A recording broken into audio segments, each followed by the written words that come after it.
All right, the Houston Rockets are 32-14, and I'm not going to talk about the entire team itself. I already kind of did a Rockets video earlier, which was actually about Amen Thompson and Tari Eason coming off the bench and being the Terror Twins, or whatever it is they like to call them, just wreaking havoc and completely changing the game off the bench for the Rockets. But there has been a new development going on for the last month, and it has been the ascension of Amen Thompson. And I just have one thing to say. He is never going to give up that starting position ever again until he leaves Houston, whenever that is, 15 years from now. Amen Thompson, I don't know what type of player he is going to be, but I do know he is going to be a star. He has all the makings for a star. Ever since Jabari Smith went down with that fracture in his hand, what was it, earlier this month? It was like January 1st. It was right around the new year. Amen Thompson has taken the power forward spot and has taken up. It's sort of similar to what happened last year when Şengün had that really gruesome ankle injury against the Kings, and Amen Thompson was essentially the starting five and just took off. He is taking off here and is not looking back. In the 11 games since Jabari Smith got hurt and Amen Thompson took over, Amen Thompson has been averaging 18.5 points per game, nearly 11 rebounds a game, over 4 assists, over 2 steals, and 1 block a game. This dude is doing everything. And what is so impressive about Amen Thompson, just even going back and looking at his overtime elite highlights with his brother Asar, and, locking in on the Twins early when they got drafted and they started playing in Summer League. It's just the nuclear athleticism. Asar Thompson, Amen Thompson's twin brother, plays for the Pistons. He is a nuclear athlete, right? I don't know what type of grade of nuclear Amen Thompson's athleticism is, but it's like cream of the crop. He is simultaneously one of the fastest players I've ever seen, but also one of the highest jumpers I've ever seen, but also at the same time, one of the quickest jumpers I have ever seen. Like, he could do a triple jump in like 2 seconds. He'll get the rebound, jump back up, is always the first one back up to grab a rebound off of a second jump when most guys are coming down from their first jump. It's absolutely wild. It's like he moves at warp speed. Also, what's really impressive is the fact that Ime Udoka's like, this guy has unlimited stamina too. We are going to run him all game. And he's averaging over 38 minutes a game, doing all this stuff, still impacting the game. That game against Boston on Monday was really something special to watch. It wasn't just, him guarding Tatum, guarding Jaylen Brown. It's him figuring out slowly how he can create his own shot. And I've seen people compare Amen Thompson to Ben Simmons because there's the corollary. He's a big forward, athletic, ball handler. I don't think Amen Thompson is as good of a passer as Ben Simmons, but Amen Thompson, at least Ben Simmons, you guys know what I'm talking about. Ben Simmons at his peak when he was 23 years old, but not as good as Ben Simmons as a passer. But I have to tell you, I really think that's where the comparison stops, is that they're big and they can handle the ball and pass a little bit. Because Amen Thompson as a scorer, there is just so much to unpack there.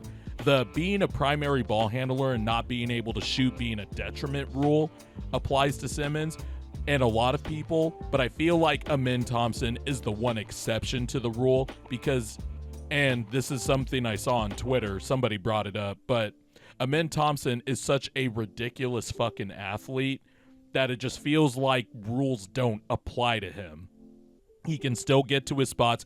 There were some possessions where the Celtics were sagging off of Amen Thompson when he was the primary ball handler, and Amen Thompson is so fast, he could still beat the defender to the spot. And this is also where I think the comparison to Ben Simmons gets a little, dicey. Amen Thompson can finish a layup with both hands. And as you guys know and longtime subscribers to my channel have known, I have had a problem with Ben Simmons' ability to finish with his left hand because he can't finish with his left hand. Amen Thompson can finish with both hands.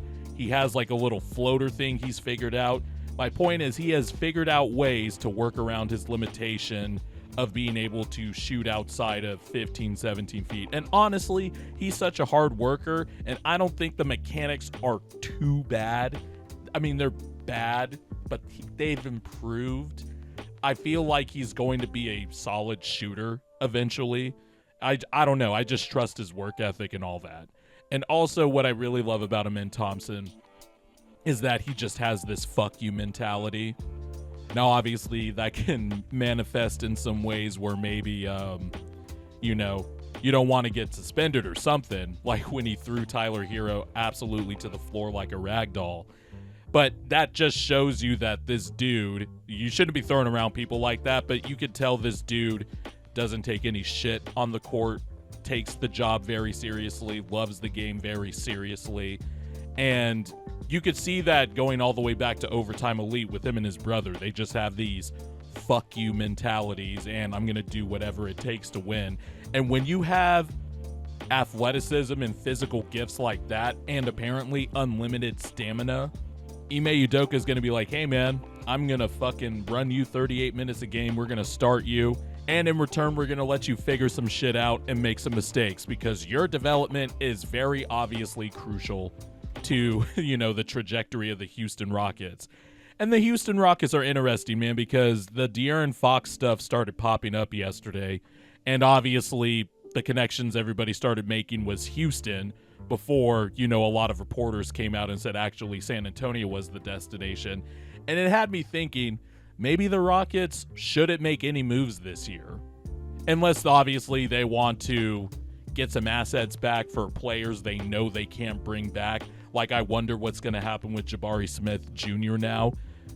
But I do think there is something here where it's like, these guys are 32-14. 2 years ago, this team was being coached by Steven Silas. Last summer, a lot of people, except for this channel, killed the Rockets for the offseason they had, signing Fred VanVleet, signing Dylan Brooks, etc.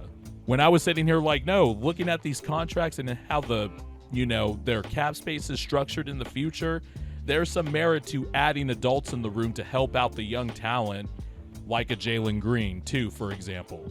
And by the way, on Jalen Green, really quickly, I'm glad he's having this last month because I'm telling you, y'all are just going to have to call me a dumbass if you disagree with me. That's fine. I'll take being called a dumbass, but I cannot give up on Jalen Green. I just cannot. The athleticism is too tantalizing. I love his shot. It's an easy shot. I just have a feeling he's going to be really good. And if he doesn't turn out to be good, well, that's why you signed him to a 3-year extension instead of the normal, rookie max extension. And on top of that, you have Amen Thompson waiting in the wings. I don't know. I just feel like the Rockets shouldn't be too hasty to make any moves in the position that they are in because it's clear they have a lot of talent. It's weird pieces too, but Ime Udoka has somehow figured out a way to make it all work together. Amen Thompson, by the way, also allows Şengün to at least execute more defensive coverages because Şengün is a little slow-footed, but Şengün's been great on defense this year. And that's also in part because Amen Thompson can fucking warp everywhere on the court as a power forward, which helps out Şengün when they trap up on the perimeter and stuff like that. I don't know, this Rockets team is funky, it's interesting, and I just don't think they should make any moves. I think they should stand pat. I think they should see how the season goes. I'm not going to pick them to come out of the West because I am not too keen on their half-court offense, and I feel like they have to take the next steps in the evolution as a team over the next 1 or 2 years before I pick them as a serious threat to come out of the West. And part of that reason is their half-court offense hasn't been up to snuff. But when it comes to the half-court self-creation problem, the Rockets for sure have a few solutions for the future, and one of them is Amen Thompson.